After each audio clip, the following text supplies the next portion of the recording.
Hello everyone, greetings from El Salvador. My name is Andy Barrientos. I am the delegation coordinator for CRISPAS. I am grateful and honored to share with you a little about the UCA Martyrs of El Salvador. My country, El Salvador, suffered through a civil war that lasted 12 years. 1 year and 2 months after the peace accords were signed, the Truth Commission report from the United Nations was published. The report provided a chilling account of how the military and government repression from 1981 and 1992 claimed the lives of 75,000 people. There were two particular cases that shook the conscience of the world: the assassination of Archbishop Romero in 1980 and the assassination of the Jesuit fathers and their domestic employees that was ordered by the Army High Command. This November marks the 31st anniversary of the martyrdom of the 6 Jesuits, Elba and Selena. 31 years ago, early in the morning of November 16, 1989, a group of elite soldiers, most of them trained in the School of the Americas in Fort Benning, Georgia, entered the campus of the Jesuit University and invaded the residence of the 6 Jesuit priests, their housekeeper Elba, and her 15-year-old daughter Selena Ramos, with orders to kill the rector of the university, Ignacio and leave no witnesses behind. The UCA, the Central American University of El Salvador, was seen by the oligarchy of El Salvador with the purpose of having a private university for their children to attend to after graduating from their private Catholic schools, a private elite university, so to speak. Because of the approach that the university started to have with the influence of Ayacuría, many people were against it. The vision of the university started to have a change and have a preferential option for the poor under Ayacuría. And 3 things changed because of this option.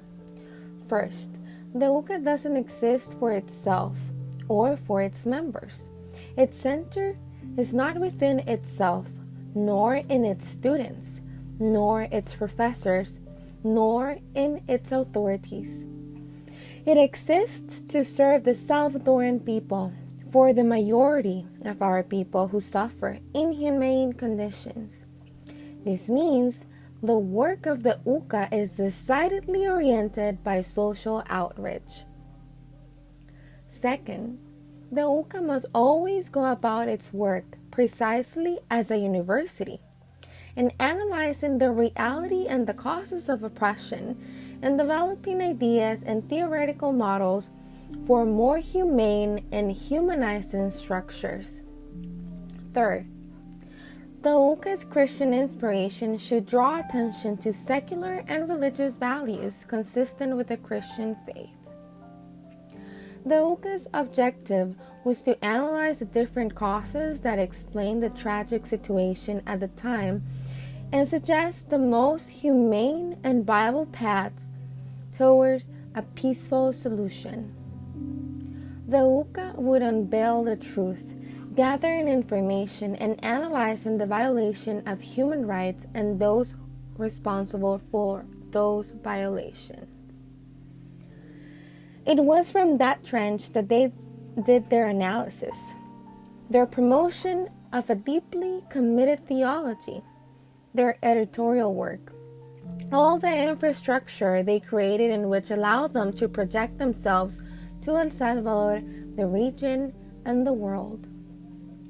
This way of doing undergrad education in El Salvador not only affected the students or the Jesuits themselves, but also their own employees, who described the 6 Jesuits as loving, respectful, intelligent, and so many other qualities. Because of this and how the university started to work, Ignacio and certain faculty members of the UCA were considered serious threats to a system of injustice that protected the ones with money and power, the minority. This talk is called Jesuits 101. So let's get to know the martyrs. Who were these 6 men and 2 women? John Sobrino, who managed to escape the same fate as his Jesuit brothers because he was away giving a lecture on scripture in Thailand, simply described them as humans trying to be humans, Christians trying to be Christians, Jesuits trying to be Jesuits, and Salvadorans trying to be Salvadorans. They were very real people like you and me. They were extremely committed to what they were doing, committed to the poor and the powerless in El Salvador. Ignacio Ellacuría was born in Spain in 1930. He was an internationally known philosopher, theologian, tireless human rights activist, promoter of peace through his writings, conferences, and travels. He arrived in El Salvador in 1967 and became a professor and rector of the Central American University, UCA. He became well known for his commitment to academic excellence and unavoidably attracted notice for his political activism. He also helped Monsignor Romero write his pastoral letters. He founded a center for theological reflection at the university, focusing on service to the needs of the poor. Segundo Montes. They used to call him Zeus because of his beard and his height. He was born in Spain in 1933. He was dean of the sociology department and director of the university's Institute of Human Rights, which tried to help the families of those who had been assassinated, disappeared, or imprisoned. Ignacio Martín Baró was born in Spain in 1940. He was a philosopher and a social psychologist, head of the university's psychology department. He founded the UCA's Institute of Public Opinion. Ramón Moreno, assistant director of the Pastoral Institute at the University of Central America, secretary of the Jesuit province, teacher of novices.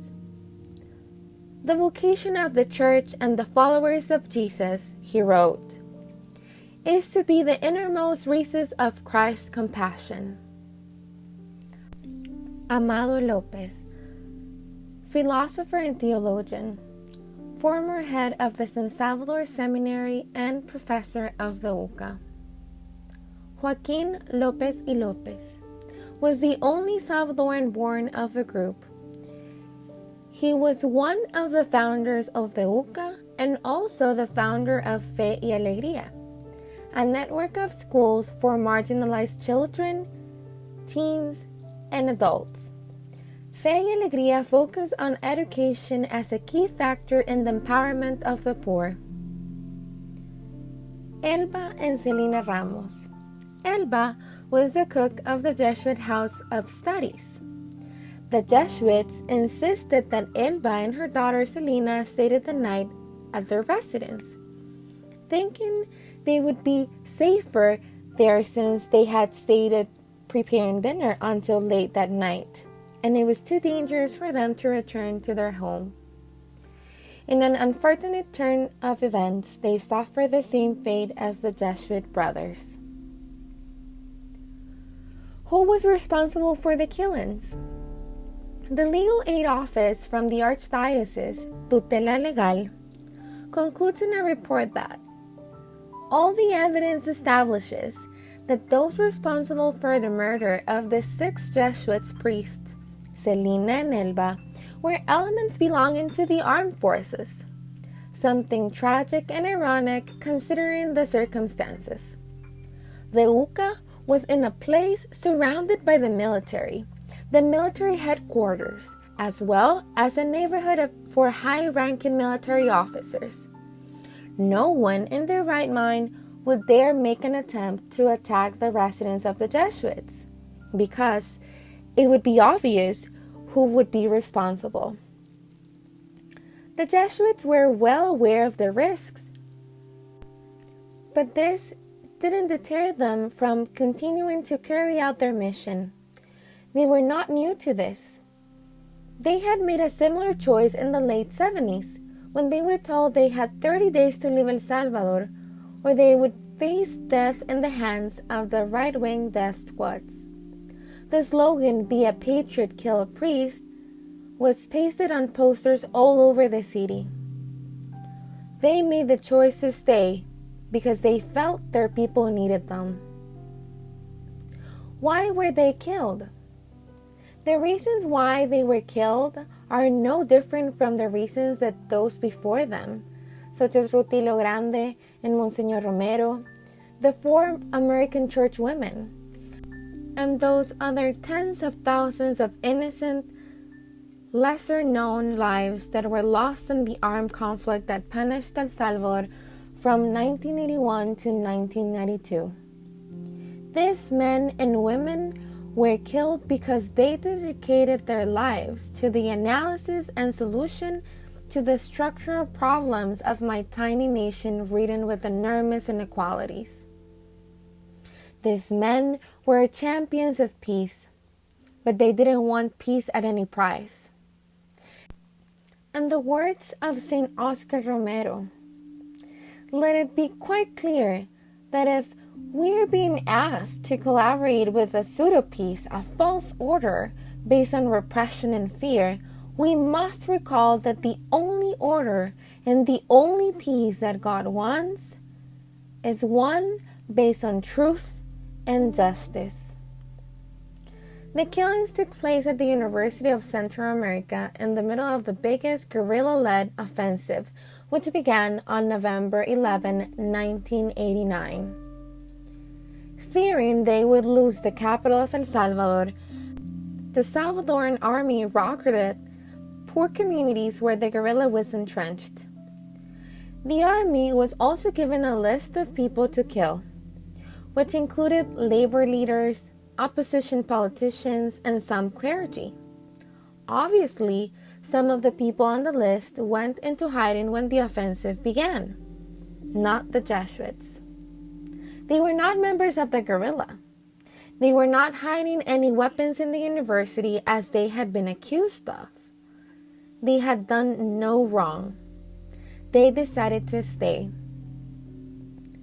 The order given to the battalion that broke into the UCA was to kill Ellacuría, the head of the UCA at the time of the murders, a well-known public figure, a man entirely committed to social justice, who in 1985, 4 years earlier, held a nationally televised open forum at the UCA where he methodically outlined, exposed, and denounced the government and its death squads.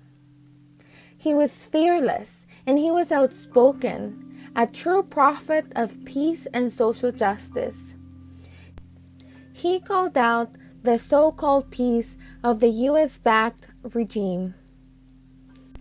There was a reason they were assassinated. Their deaths were not an accident. The Salvadoran government never understood that non-violent martyrs for justice and peace rise up in the people, calling out to us to take similar risks for justice and peace, urging us to disturb the false peace, forcing us to speak out and give voice to the voiceless. In the words of Ellacuría, you are not truly for peace and justice unless you are also speaking out publicly and working actively to end war and injustice. They were killed because they looked to build a peace based on the rights of the poor of El Salvador. Their fate was the same as those that left before them who also wanted liberation through peaceful means. They were killed for the same feeling that killed Monsignor Romero, for their commitment to peace and justice. The Jesuits were killed because of the way they had chosen to live, because of the way they lived and expressed their religious faith and love. Why should we remember them? We should remember them for the way they decided to live their lives. They made the decision to listen, to accompany, to live among the Salvadorans, finding God in all things. We could ask ourselves, how could the Jesuits find God in all things when, at the time, it would seem that God wasn't possible to find? They learned where to look for Him among the Salvadorans. God was present among the people, the suffering, and they also knew that this suffering, this crying, was God Himself calling out to them. Even when the Jesuits were witnesses of injustices, violations of human rights, killings and disappearances of civilians, they decided to stay and accompany the Salvadorans and try to be a voice for the most vulnerable people, and made the university an effective instrument in defense of the masses. We must not forget what happened to these Jesuits, because what happened to them is a clear example of what a war can do in a country. And if this happened to a group of well-known intellectuals, imagine what was happening to the most vulnerable. And we are here to raise our voice and work so this doesn't happen ever again. They are an example to follow of how we can create awareness about the injustices in the world, of how to use our knowledge, tools, and talents to put it at the service of others. Their legacy goes beyond their killings and needs to have an impact on all of us today in 2020. We see how migrants are being seen as numbers, being called illegal aliens. We see that our society has forgotten what it means to be human. The legacy of the Jesuits teaches us that we need to start humanizing our society more and more. Today, this year, right now. With all the technology at hand, instead of coming closer together, we are becoming distant. I'm talking about being physically distant, not socially distant. There are those who have been forgotten and ignored by our governments, by our societies. And instead of using all the tools we have to facilitate in the raising awareness and promoting social justice as the Jesuits did, we have decided to hide behind our cell phones. Today, the legacy of the Jesuit remains in all of us as we gather virtually to commemorate their lives, to remember that we are part of a society that needs a radical and urgent change, and that we can be part of that wave of change. Let me share with you an interesting fact about my country. The campesinos or peasants in the mountains of Morazan used to make campesino soup, which was a soup made from whichever plants or vegetables they could find. Whenever they wanted to add a different flavor to the soup, they would send someone out to find isote, the national flower of El Salvador. This plant is known to thrive almost everywhere in the country, and it doesn't need very much to survive, and when cut, it grows back quite fast. Even if you nip it from the bud, it's quite resilient. People in the countryside of El Salvador used to say that like the isote, the Jesuits were resilient, prophetically resilient. There is one thing the perpetrators did not take into consideration, or perhaps they did, but not enough. This was the fact that these men were teachers. They multiplied their way of thinking among thousands of children and young adults that have been influenced by their way of thinking. Their legacy has transcended borders, and this can be seen by the thousands of people that attend the Ignatian Family Teach-In for Justice every year. Thank you.